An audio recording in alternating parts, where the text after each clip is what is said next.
യേശു ആരിലും വലിയവൻ വലിയവൻ. യേശു യേശു ആരിലും വലിയവൻ വലിയവൻ. ആരിലും വലിയവൻ വലിയവൻ. സൗഖ്യദായകൻ പാപമോചകൻ. സൗഖ്യദായകൻ പാപമോചകൻ. യേശുവേകരക്ഷകൻ. യേശുവേകരക്ഷകൻ. കരുണാമയൻ സ്നേഹഗായകൻ. കരുണാമയൻ സ്നേഹഗായകൻ. യേശു യേശു ആരിലും വലിയവൻ വലിയവൻ. ആരിലും വലിയവൻ വലിയവൻ.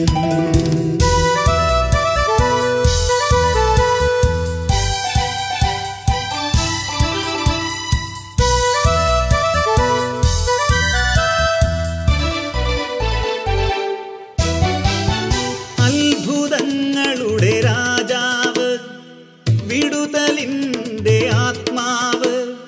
അത്ഭുതങ്ങളുടെ രാജാവ്, വിടുതലിൻ്റെ ആത്മാവ്. ദുഃഖവും ഭയവും നിരാശയും എല്ലാം വിട്ടുപോകും. ദുഃഖവും ഭയവും നിരാശയും എല്ലാം വിട്ടുപോകും. യേശു യേശു ആരിലും വലിയവൻ വലിയവൻ. യേശു യേശു ആരിലും വലിയവൻ വലിയവൻ.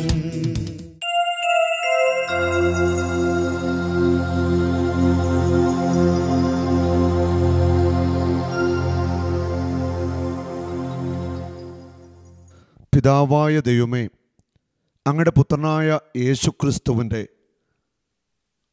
മുറിവിനാൽ മാനവരാശിക്ക് സൗഖ്യമുണ്ട്. ഞങ്ങളത് വിശ്വസിക്കുന്നു. യേശുവേ, അങ്ങ് ഞങ്ങളുടെ വേദനകളും ദുഃഖങ്ങളും ഏറ്റെടുത്തു.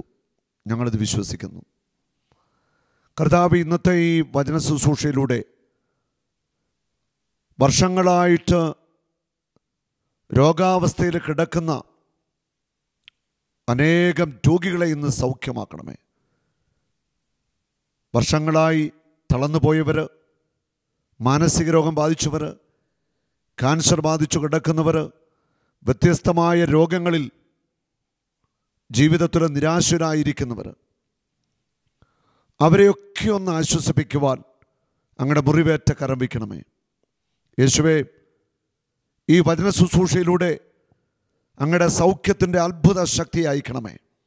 യേശുവേ നന്ദി, യേശുവേ സ്തുതി, പരിശുദ്ധാത്മാവേ നന്ദി. മർക്കോസിൻ്റെ സുവിശേഷം 3-ാം അധ്യായത്തിൻ്റെ 9, 10, 11 വചനങ്ങൾ. ആർത്തിരക്കിൽപ്പെട്ട് ഞെരുങ്ങാതിരിക്കുന്നതിന് അവൻ ശിഷ്യന്മാരോട് ഒരു വള്ളം ഒരുക്കി നിർത്താൻ ആവശ്യപ്പെട്ടു. വലിയ ഒരു ജനക്കൂട്ടം യേശുവിനെ അനുഗമിക്കുക. യേശുവിൻ്റെ വചനം കേൾക്കാൻ അവരെല്ലാവരും കാത്തു നിൽക്കുകയാണ്. എന്തെന്നാൽ അവൻ പലർക്കും രോഗശാന്തി നൽകിയത് മൂലം രോഗമുണ്ടായിരുന്നവരെല്ലാം അവനെ സ്പർശിക്കാൻ തിരക്കിക്കൊണ്ടിരുന്നു. അവൻ രോഗശാന്തി നൽകിയിരുന്നതിനാൽ അവനെ ഒന്ന് തൊടുവാൻ എല്ലാവരും തിരക്കിക്കൊണ്ടിരുന്നു. കാരണം അവനിൽ നിന്ന് ശക്തി നിരന്തരമായിട്ട് പ്രവഹിച്ചു. രോഗികൾ സൗഖ്യമായിക്കൊണ്ടിരുന്നു.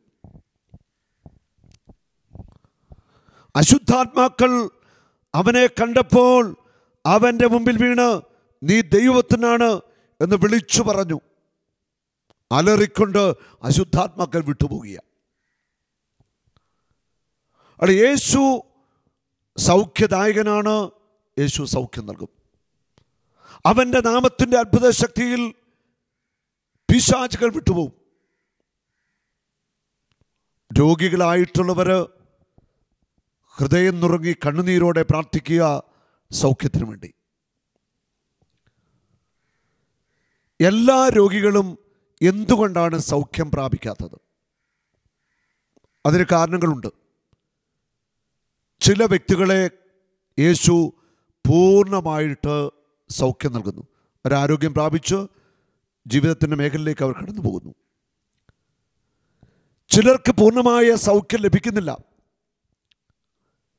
നമ്മൾ മനസ്സിലാക്കുക, സൗഖ്യം പൂർണ്ണമായിട്ട് ലഭിക്കാത്ത വ്യക്തിയുടെ രോഗത്തിൻ്റെ വേദനകളും സഹനങ്ങളും ദൈവം ആഗ്രഹിക്കുന്നു.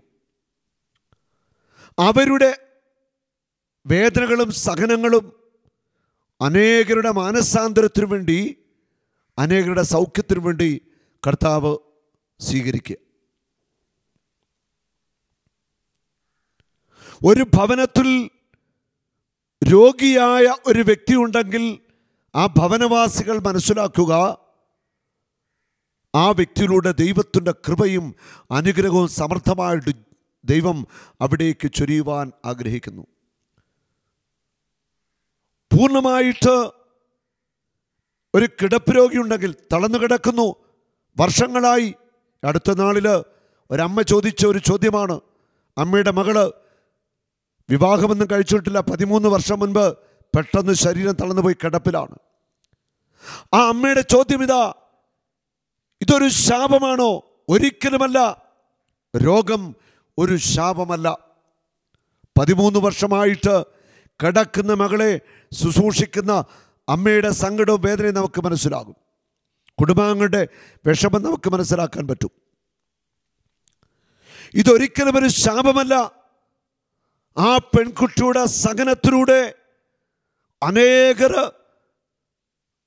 പാപജീവിതം നയിക്കുന്നവര്, രോഗികൾ സൗഖ്യം പ്രാപിക്കുവാൻ, ആത്മരക്ഷ പ്രാപിക്കുവാൻ കർത്താവ് ആഗ്രഹിക്കുന്നുണ്ട്. ആ വ്യക്തിയുടെ സഹനം, ആ വ്യക്തിയുടെ പ്രാർത്ഥന, ഹൃദയത്തിൻ്റെ നൊമ്പരങ്ങൾ, അവയൊക്കെ അനേകരുടെ രക്ഷയ്ക്ക് കാരണമാവുകയാണ്. വിശുദ്ധ അൽഫോൻസാമ വർഷങ്ങളോളം രോഗിയായി സഹിച്ചു. ആ വേദനയും സഹനവും അനേകരുടെ രക്ഷയ്ക്ക് കാരണമായി. ഇന്ന് അൽഫോൻസാമയുടെ കബറിടത്തിലേക്ക് ലക്ഷക്കണക്കിന് ആളുകൾ ഓരോ വർഷവും വന്നുകൊണ്ടിരിക്കുക. അന്ന് സഹിച്ചു, ഇന്നും അൽഫോൻസാമയിലൂടെ ജനലക്ഷങ്ങൾ അനുഗ്രഹിക്കപ്പെടുകയാണ്. രോഗം ഒരു ശാപമല്ല. രോഗത്തിലൂടെയുള്ള സഹനവും ഒരു ശാപമല്ല. രോഗം അതിൽ തന്നെ അനുഗ്രഹമാണ്. രോഗത്തിൻ്റെ പീഡകളും വേദനകളും അനേകരെ രക്ഷയിലേക്ക് നയിക്കാൻ വേണ്ടിയാണ് ദൈവം അനുവദിക്കുന്നത്. ധ്യാനം കൂടി സൗഖ്യം കിട്ടിയില്ലല്ലോ, എന്നെ മാത്രം ദൈവം ഉപേക്ഷിച്ചതാ, ദൈവം എന്നെ ശിക്ഷിച്ചതാ എന്നൊന്നും രോഗികളായിട്ടുള്ളവർ ചിന്തിക്കരുത്. വർഷങ്ങളായിട്ട് കിടക്കയിൽ കിടന്നുകൊണ്ട് ദൈവത്തെ നിങ്ങൾ ശപിക്കരുത്, നിരാശപ്പെടരുത്, ദുഃഖിക്കരുത്, വേദനിക്കരുത്, പിറുപിറുക്കരുത്. ആ കിടക്കയിൽ കിടന്നുകൊണ്ട് കർത്താവിൻ്റെ പീഡാസഹനം ധ്യാനിച്ച് നീ ഒന്ന് പ്രാർത്ഥിച്ചേ. നിന്റെ കുടുംബം, നിന്റെ മക്കൾ, സഹോദരങ്ങൾ, തലമുറകൾ നിന്റെ സഹനത്തിലൂടെ അനുഗ്രഹിക്കപ്പെടും. അതുമാത്രമല്ല, നിന്റെ ഈ സഹനത്തിലൂടെ മരിച്ചുപോയ നിന്റെ പിതാക്കന്മാർക്ക്, ശുദ്ധീകരണ സ്ഥലത്തിലെ ആത്മാക്കൾക്ക് വിടുതൽ കിട്ടുമെന്ന ആ യാഥാർത്ഥ്യവും നീ തിരിച്ചറിയണം. ഒരിക്കലും ഒരു രോഗിയുടെ സഹനം അത് നഷ്ടമാവത്തില്ല. കർത്താവിൻ്റെ സഹനത്തോട് അങ്ങോട്ട് ചേർത്ത് കൊടുക്ക്. ആ സഹനം നിനക്ക് വലിയ മഹത്വത്തിന്, നിൻ്റെ കുടുംബത്തിന് അനുഗ്രഹത്തിന് എല്ലാം കാരണമായിട്ട് മാറുകയാണ്. ഹല്ലേലൂയ. ഉണ്ട്, രോഗം ഒരിക്കലും ഒരു ശാപമല്ല. തീരാ രോഗികൾ ഒരു വീട്ടിലുണ്ടെങ്കിൽ അതൊരിക്കലും ശാപമായിട്ട് കണക്കുകൂട്ടരുത്. അതുപോലെ ഓട്ടിസം ബാധിച്ച കുഞ്ഞുങ്ങൾ, മന്ദബുദ്ധികളായ കുഞ്ഞുങ്ങൾ, വയ്യാത്ത കുഞ്ഞുങ്ങൾ ഒരു വീട്ടിൽ പിറന്നാൽ പലരും പറയും ശാപമാണ്. ഒരിക്കലും അങ്ങനെ പറയാൻ പാടില്ല. അങ്ങനെ ഒരു കുഞ്ഞ് ജനിച്ചിട്ടുണ്ടോ, ഉറപ്പാണ് ആ കുഞ്ഞിൻ്റെ ജനനത്തോടെ ആ കുടുംബം കൂടുതൽ കർത്താവിനാൽ അനുഗ്രഹിക്കപ്പെടുകയാണ്. കാരണം മാതാപിതാക്കൾക്ക് ഒത്തിരി കഷ്ടതയും സഹനവുമുണ്ട്. ആ കുഞ്ഞുങ്ങളെ ശുശ്രൂഷിക്കുവാൻ, പരിചരിക്കുവാനൊക്കെ ഒത്തിരി പ്രയാസമുണ്ട്. അവൻ മാതാപിതാക്കളുടെയും കുടുംബാംഗങ്ങളുടെയും ആ സഹനങ്ങളും കഷ്ടതകളും ദൈവസന്നിധിയിലുണ്ട്. ആ കുടുംബത്തെ കർത്താവ് ഒത്തിരി അനുഗ്രഹിക്കുകയാണ്. ചില വ്യക്തികൾ ധ്യാനം കൂടി സൗഖ്യം കിട്ടി തിരിച്ചുപോയി. പിന്നീട് താമസിയാതെ തന്നെ സൗഖ്യം കിട്ടിയ രോഗം, ഇപ്പം നടുവേന, കാൽമുട്ടുവേന, പിടലുവേനയൊക്കെ പിന്നെയും ഉണ്ടാകുന്നു. എന്താ ഇതിൻ്റെ കാരണം? പലരും ചോദിച്ചിട്ടുണ്ട്. അതിൻ്റെ കാരണം ഇതാണ്: ധ്യാനം കൂടി, വചനം ശ്രമിച്ചു, നന്നായിട്ട് കുമ്പസാരിച്ചു, അങ്ങനെ ഈശോയെ സ്വീകരിച്ച് സൗഖ്യമൊക്കെ പ്രാപിച്ചു പോയി. വീണ്ടും ഈ വേദനകളും രോഗങ്ങളും ഉണ്ടാകുന്നുവെങ്കിൽ അങ്ങനെ ഉണ്ടാകുന്ന വ്യക്തികൾ ചിന്തിക്കണം, പഴയ പാപങ്ങൾ വീണ്ടും നീ ചെയ്യുന്നുണ്ടോ? നിൻ്റെ മനസ്സിൽ ഇപ്പോഴും ആരോടെങ്കിലും വെറുപ്പും വിദ്വേഷമുണ്ടോ? ആരോടെങ്കിലും ക്ഷമിക്കുവാനുണ്ടോ? ഇത് ചിന്തിക്കണം. അവൻ പോയ ആ വേദനയും രോഗം വീണ്ടും നിന്നെ കീഴ്പ്പെടുത്തുന്നുവെങ്കിൽ അതിൻ്റെ പിന്നിൽ നിൻ്റെ ജീവിതത്തിൽ എവിടെയാണ് വീഴ്ച വന്നത് സംഭവിക്കുക? ചിന്തിക്കുക, എവിടെയാണ് നിനക്ക് തെറ്റുപറ്റിയിരിക്കുന്നത്? ബത്സയിദ കുളക്കരെ കിടന്ന മനുഷ്യൻ സൗഖ്യം പ്രാപിച്ചു. ദേവാലയത്തിൽ വെച്ച് യേശു ഒരു മുന്നറിയിപ്പ് കൊടുക്കുന്നുണ്ട്: മേലിൽ നീ പാപം ചെയ്യരുത്. പലരും വീണ്ടും രോഗികളായിത്തീരുന്നത് പഴയ പാപത്തിലേക്ക്, വെറുപ്പിലേക്ക്, വിദ്വേഷത്തിലേക്ക്, ക്ഷമിക്കാൻ പറ്റാത്ത അവസ്ഥയിലേക്ക് കടന്നു പോകുന്നു. മറ്റൊന്ന്, വിശ്വാസം ശക്തി ക്ഷയിക്കുന്നു. വിശ്വാസം കുറഞ്ഞു പോകുന്നു. പ്രാർത്ഥനാ തീഷ്ണത കുറഞ്ഞു പോകുന്നു. കൂദാശകളിൽ താല്പര്യം കുറഞ്ഞു പോകുന്നു. അങ്ങനെയൊക്കെ വരുമ്പോൾ പഴയ രോഗങ്ങളും വേദനകളും ആ വ്യക്തിയെ വീണ്ടും കീഴ്പ്പെടുത്താം. നമ്മൾ തിരിച്ചറിയുക, കർത്താവ് സൗഖ്യം തരും, ഉറപ്പാണ്. യാക്കോബ് 5:15 വിശ്വാസത്തോടെയുള്ള പ്രാർത്ഥന രോഗിയെ സുഖപ്പെടുത്തും. കർത്താവ് അവനെ എഴുന്നേൽപ്പിക്കും. അവൻ രോഗത്തെ ഓർത്ത് ഒരിക്കലും ദൈവത്തെ ശപിക്കരുത്. ഒരു ശാപത്തിൻ്റെ ഫലമാണ് എൻ്റെ രോഗമെന്ന് നീ ചിന്തിക്കരുത്. രോഗികളായിട്ടുള്ള ദൈവത്തിൻ്റെ മക്കളെ ഞങ്ങൾ കർത്താവ് ഒത്തിരി സ്നേഹിക്കുന്നു. കർത്താവിൻ്റെ ഹൃദയത്തിൽ ഞങ്ങൾക്കെന്നും ഇടമുണ്ട്. കർത്താവിൻ്റെ പ്രിയപ്പെട്ടവരാണ് ഓരോ രോഗികളുമെന്ന് തിരിച്ചറിയണം. യേശുവിന് നിങ്ങളെ സൗഖ്യപ്പെടുത്തുവാൻ ആഗ്രഹമുണ്ട്. നിൻ്റെ രോഗങ്ങൾ ഏറ്റെടുത്ത് നിന്നെ പൂർണ്ണമായി സൗഖ്യത്തിലേക്ക് നയിക്കുവാൻ യേശുവിന് ഒത്തിരിയേറെ ആഗ്രഹമുണ്ട്. 1 പത്രോസ് 2:24 അവൻ്റെ മുറിവിനാൽ നിങ്ങൾ സൗഖ്യമുള്ളവരാക്കപ്പെട്ടിരിക്കുന്നു. ഉറപ്പാണ്, യേശുവിൻ്റെ തിരുമുറിവിനാൽ നിനക്ക് സൗഖ്യമുണ്ട്. നീ സൗഖ്യം പ്രാപിക്കും. നിൻ്റെ സഹനത്തിലൂടെ നിൻ്റെ കുടുംബം ഏറെ അനുഗ്രഹിക്കപ്പെടും. നമുക്ക് മനോഹരമായ സൗഖ്യത്തിൻ്റെ ഒരു സാക്ഷ്യം കാണാം. അതിനുശേഷം ദിവ്യകാരുണ്യ ആരാധനയുടെ മുൻപിൽ ഒന്നു ചേർന്ന് കിടപ്പിരോഗങ്ങൾക്ക് വേണ്ടിയൊക്കെ നമുക്കിന്ന് പ്രത്യേകമായിട്ട് പ്രാർത്ഥിക്കാം. ഇവിടെ നമ്മുടെ ധ്യാനം കൂടി ഈ കുഞ്ഞിനെ കർത്താവ് കൊടുത്തതാണ്. ആ സാക്ഷി നമുക്ക് കേൾക്കാം. എൻ്റെ പേര് ജലീന, ഇത് എൻ്റെ ഹസ്ബൻഡ് എബിസൺ. ഞങ്ങൾ മറ്റക്കരയിൽ നിന്നാണ് വരുന്നത്. ഞങ്ങളുടെ കല്യാണം കഴിഞ്ഞിട്ടിപ്പോൾ 2.5 വർഷമായി. കഴിഞ്ഞ വർഷം ഡിസംബറിലാണ് ഞങ്ങൾ സാബു ബ്രദറിൻ്റെ ധ്യാനം കൂടുന്നത്. അപ്പോൾ കുട്ടികൾക്ക് വേണ്ടിയിട്ട് ഞങ്ങൾ പ്രാർത്ഥിക്കാൻ വന്നത്. പിന്നെ ഞങ്ങളുടെ കസിനും ചേച്ചിക്കും ചേട്ടായിക്കും 6 വർഷമായിട്ട് കുട്ടികളില്ലായിരുന്നു. അവർക്കും വേണ്ടിയാണ് ഞങ്ങളിവിടെ വന്നിരുന്നത്. അപ്പോൾ ഡോക്ടറെ അതിന് ധ്യാനം കൂടുന്നതിന് മുമ്പ് ഡോക്ടറെ കണ്ടിരുന്നു. അപ്പോൾ ഡോക്ടർ പറഞ്ഞു 6 മാസം വരെ നോക്കിയിട്ട് ആവണില്ല എന്നുണ്ടെങ്കിൽ ട്രീറ്റ്മെൻറ്റ് സ്റ്റാർട്ട് ചെയ്യാമെന്ന് പറഞ്ഞിരുന്നു. ജനുവരിയിലാണ് 6 മാസം പൂർത്തിയാകുന്നത്. ഡിസംബറിൽ ഞങ്ങളിവിടെ ധ്യാനം കൂടി. അപ്പോൾ ആരാധനയുടെ സമയത്ത് സാബു ബ്രദർ പറഞ്ഞു 1 വർഷവും 4 വർഷവും ആയ ദമ്പതികൾക്ക് കുഞ്ഞുങ്ങളെ കൊടുക്കുന്നതായി കാണിക്കുന്നു എന്ന് പറഞ്ഞു. അപ്പോൾ ഞാൻ ശരിക്കും എനിക്കന്ന് 2 വർഷം അടുത്താവുന്നുണ്ട്. അപ്പോൾ ഞാൻ പറഞ്ഞു, ദൈവമേ, സാബു ബ്രദറിന് തെറ്റിപ്പോയതായിരിക്കണേ, അത് ഞങ്ങളായിരിക്കണേ. ഞങ്ങളുടെ കസിൻ ചേച്ചി 4 വർഷം എന്ന് പറഞ്ഞത് അവർക്ക് 6 വർഷമായിരുന്നു. അപ്പം പറഞ്ഞു അത് 4 വർഷം ഞങ്ങളുടെ കസിൻ ചേച്ചിയും ചേട്ടനും ആയിരിക്കണേ എന്ന് ഞാൻ പ്രാർത്ഥിച്ചു. ഇപ്പോൾ ജനുവരിയിൽ ഞങ്ങൾ ശരിക്കും ട്രീറ്റ്മെൻറ്റിന് വേണ്ടിയിട്ടാണ് പോയത്. നോക്കിയപ്പം പ്രഗ്നൻ്റായി. ഇപ്പം ഞങ്ങളുടെ ചേച്ചിയും ചേട്ടായിക്കും ഇപ്പം ചേച്ചിക്ക് ഈ മാസം ഡെലിവറിയാണ്. അവർക്കും 6ാമത്തെ വർഷം. പിന്നെ കുഞ്ഞ് ഒക്ടോബർ 16-ാം തീയതിയാണ് ജനിച്ചത്. അപ്പോൾ ഉണ്ടായി പിറ്റേ ദിവസം ആയപ്പോഴത്തേക്കും ഡോക്ടർ പറഞ്ഞു ഹാർട്ടിൻ്റെ അബ്നോർമൽ സൗണ്ട് കേൾക്കുന്നുണ്ട് എന്ന് പറഞ്ഞു. അന്നേരം തന്നെ ഞങ്ങൾ ബ്രദറെ വിളിച്ചു. ദൈവാനുഗ്രഹം കൊണ്ട് ഞങ്ങൾക്ക് ബ്രദറിനെ കിട്ടി, പ്രാർത്ഥിക്കാൻ പറ്റി. ബ്രദർ ഫോണിലൂടെ ഫോണിലൂടെ പ്രാർത്ഥിച്ചു. ഇപ്പോൾ കുഞ്ഞിൻ്റെ ചെവിയിൽ വെച്ച് കൊടുത്തു. ഇപ്പോൾ പ്രാർത്ഥിച്ചു. അപ്പോൾ അത് കഴിഞ്ഞ് റൗണ്ട്സിന് ഡോക്ടർ വന്നപ്പോൾ പറഞ്ഞു അബ്നോർമൽ സൗണ്ട് എല്ലാം ഡിസപ്പിയർ ആയി, കുഞ്ഞിന് ഒരു കുഴപ്പമില്ല, ഹെൽത്തി ആയിട്ട് ഇരിക്കണമെന്ന് പറഞ്ഞു. അപ്പോൾ ദൈവമേ നന്ദി, ദൈവമേ സ്തുതി. ആൺകുഞ്ഞ് എന്നാ പേര്? ഡാനിയൽ. കർത്താവ് കൊടുത്താണ് ഈ കുഞ്ഞിനെ. കർത്താവ് അനുഗ്രഹിക്കട്ടെ. യേശുവേ നന്ദി, യേശുവേ സ്തുതി, ആമേൻ. ഈ കുഞ്ഞുണ്ടായി കഴിഞ്ഞാൽ ഹാർട്ടിനെന്തോ പ്രശ്നമുണ്ടെന്ന് പറഞ്ഞു. ഫോണിലൂടെ ഇവരെന്നെ വിളിച്ചു, ഫോണിൽ കിട്ടി, അങ്ങനെ ഫോണിലൂടെ പ്രാർത്ഥിച്ചു. ഹാർട്ടിന് കംപ്ലൈൻ്റ് ഒന്നുമില്ല. ഇല്ല, കരം പിടിച്ച് കർത്താവിനെ മഹത്വപ്പെടുത്താം.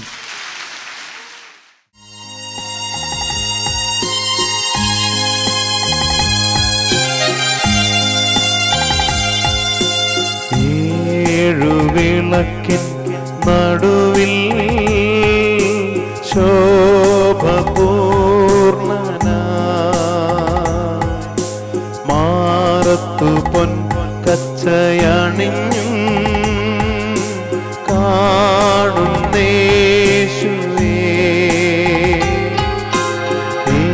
ഏഴുവിളക്കിൻ നടുവിൽ ശോഭപൂർണന മാറത്തു പൊൻ കച്ചയണിഞ്ഞും കാണുന്നേശുവേ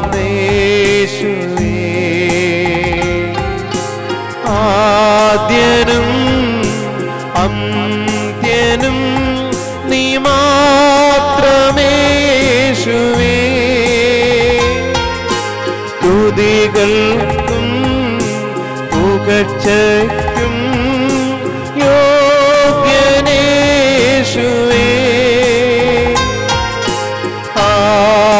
ആരാധന ആരാധന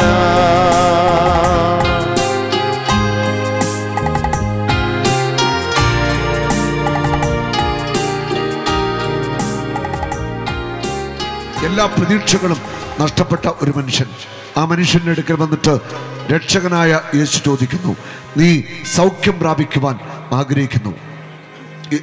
ആ മനുഷ്യൻ പറയുന്നു, ആഗ്രഹമുണ്ട്, എന്നെ സഹായിക്കാൻ ആരുമില്ല, എന്നെ സഹായിക്കാനായിട്ട് ആരുമില്ല.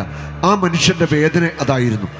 നീ തിരിച്ചറിയുക, നിന്നെ സഹായിക്കുവാൻ യേശുവുണ്ട്, നിന്നെ സഹായിക്കുവാൻ യേശുവുണ്ട്, നിന്നെ അനുഗ്രഹിക്കുവാൻ യേശുവുണ്ട്, നിന്നെ കണ്ണുനീര് തുടയ്ക്കുവാൻ യേശുവുണ്ട്, നിന്റെ മക്കളെ സൗഖ്യമാക്കുവാൻ യേശുവുണ്ട്, നിന്റെ കുടുംബത്തെ അനുഗ്രഹിക്കാൻ യേശുവുണ്ട്, നിന്റെ ബിസിനസ്സിൽ ഉയർച്ച നൽകുവാൻ യേശുവുണ്ട്, നിന്റെ മക്കളും തലമുറകളെയും അനുഗ്രഹിക്കുവാനായിട്ട് യേശു ഇവിടെ ഉണ്ട്. കരമടിച്ചൊന്ന് സ്തുതിച്ചേ.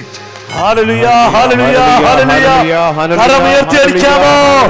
യേശുവേ, യേശുവേ, യേശുവേ, യേശുവേ, വചനമാവുന്ന യേശുവിനെ വിളിച്ചേ.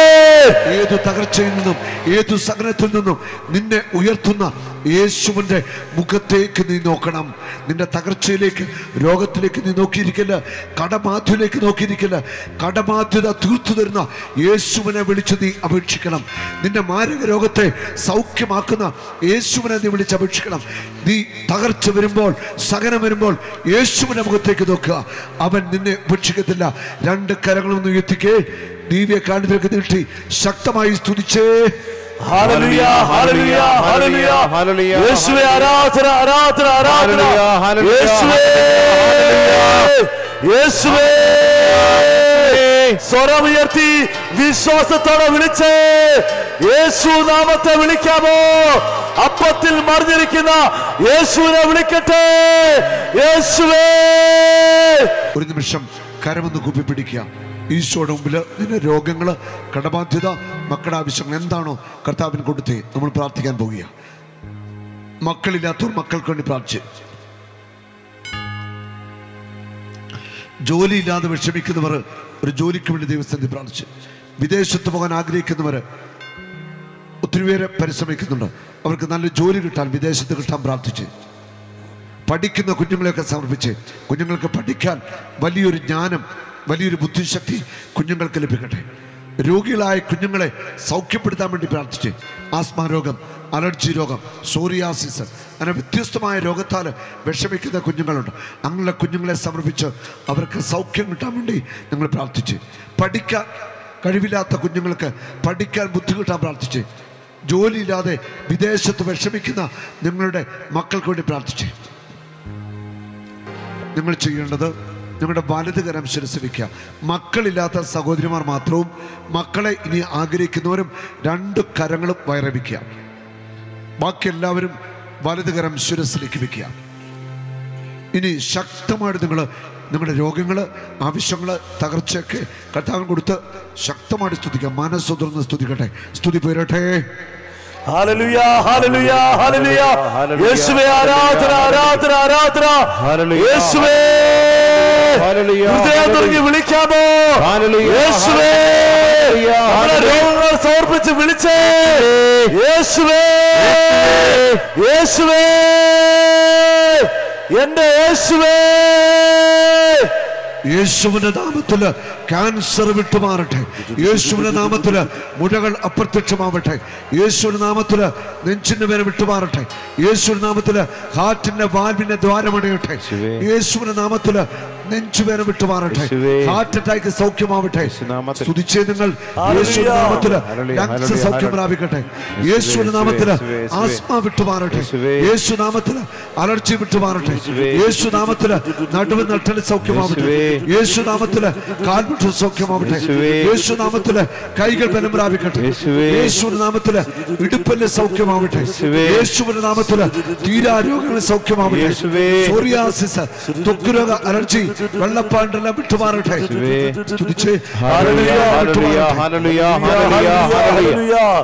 വീടില്ലാത്തവർക്ക് വീടുണ്ടാവട്ടെ. കടബാധ്യത മാറിപ്പോവട്ടെ. ബിസിനസ്സിൽ ഉയർച്ച ഉണ്ടാവട്ടെ. ജോലിയില്ലാത്തവർക്ക് ജോലി ലഭിക്കട്ടെ. തകർച്ചകൾ മാറിപ്പോവട്ടെ. യേശുവിന്റെ നാമത്തിൽ വന്ധ്യമായ ഗർഭപാത്രം അനുഗ്രഹിക്കപ്പെടട്ടെ. മക്കൾ പിറക്കട്ടെ. മക്കൾ പിറക്കട്ടെ. മക്കൾ പിറക്കട്ടെ. മക്കൾ പിറക്കട്ടെ. തകർച്ച വിട്ടുമാറട്ടെ.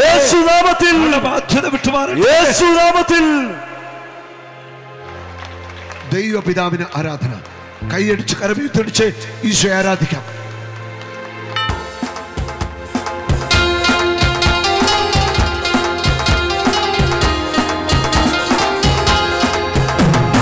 ദൈവപിതാവിന് ആരാധന, ദൈവപിതാവിന് ആരാധന, ദൈവപിതാവിന് ആരാധന, ദൈവപിതാവിന് ആരാധന, ദൈവപിതാവിന് ആരാധന, ദൈവപിതാവിന് ആരാധന, ദൈവപിതാവിന് ആരാധന, ദൈവപിതാവിന് ആരാധന.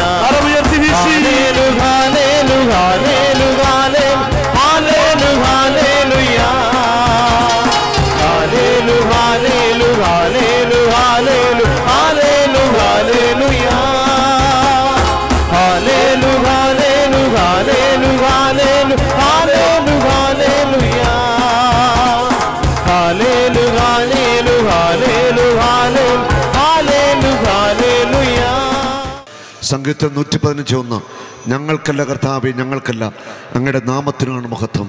ഇവിടെ അത്ഭുതങ്ങൾ ചെയ്തത്, സൗഖ്യം നൽകിയത്, അനുഗ്രഹിച്ചത് യേശുവാണ്. യേശുവിന്റെ നാമത്തിന് മാത്രം മഹത്വം. ആമേൻ.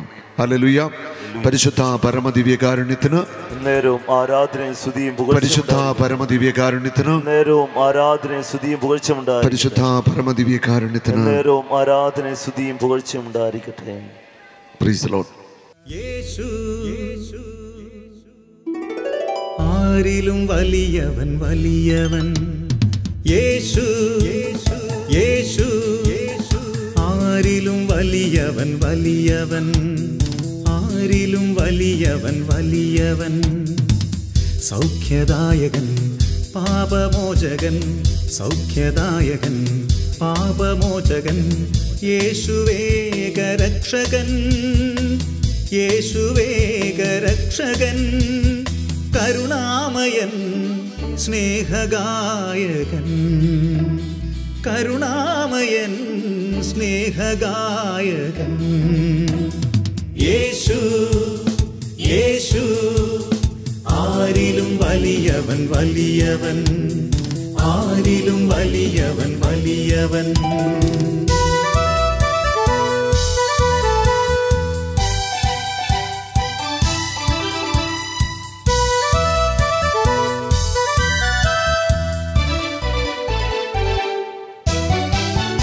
അത്ഭുതങ്ങളുടെ രാജാവ്, വിടുതലിൻ്റെ ആത്മാവ്.